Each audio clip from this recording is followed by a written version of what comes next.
Reč tela, neverbálna komunikácia.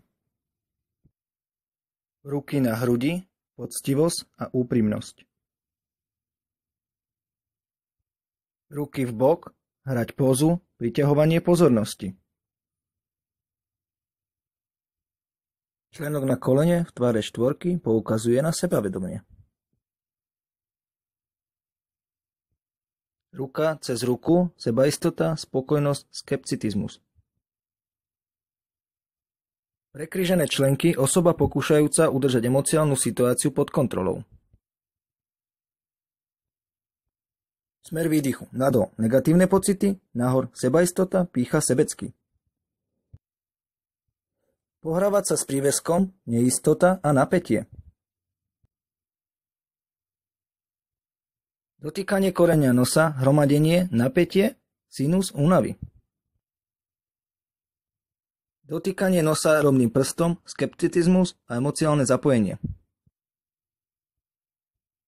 Krátke kroky. Osoba s minimálnym riskovaním, zvažovacia situáciu.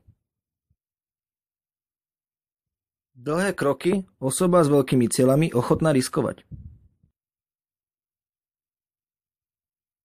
Skrývať sa za objektom, gesto neistoty. Poprašovať sa, známky nespokojnosti a zatajovanie informácií. Zatiahnutie za golier, známky stresu a klamstva. Zdvíhanie hlavy a nahýbanie na stranu, poukazovanie na aroganciu. Ruky vo vrecku, neutrálne správanie a pohodlie. Ruky za chrbtom, autotiratívnosť, sebaistota.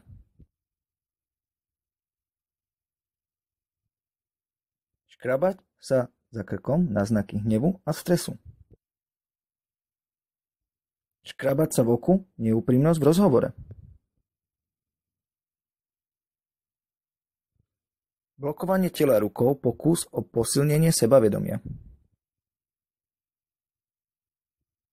Držiaci predmet v dvoch rukách, neistota zo situácie. Založené ruky do seba, obranný neistý negatívny postoj.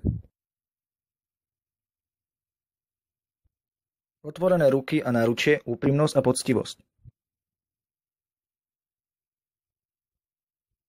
Ruka opretá o bradu, zamýšľajúci nad hovorovou témou. Škrábať krk a podvihnúť golier, emocionálny stres. Chrániť krk, napätie a sebeobrana. Po vstupe do miestnosti sa dotýkať opradla stoličky, seba neistota, nepohodlie.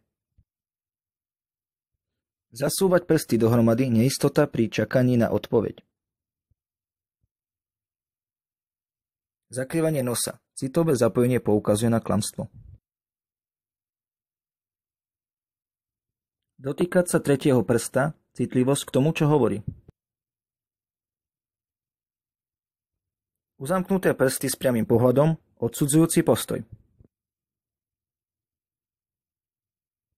Čmáranie. Nedostatok záujmu v danej situácii.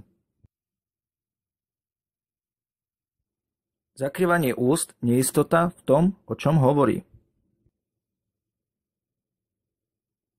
Trenie nosa. Načúvať. Posudzovať ľudí a veci. Prsty na brade. Odsudzujúci postoj a podozrievanie.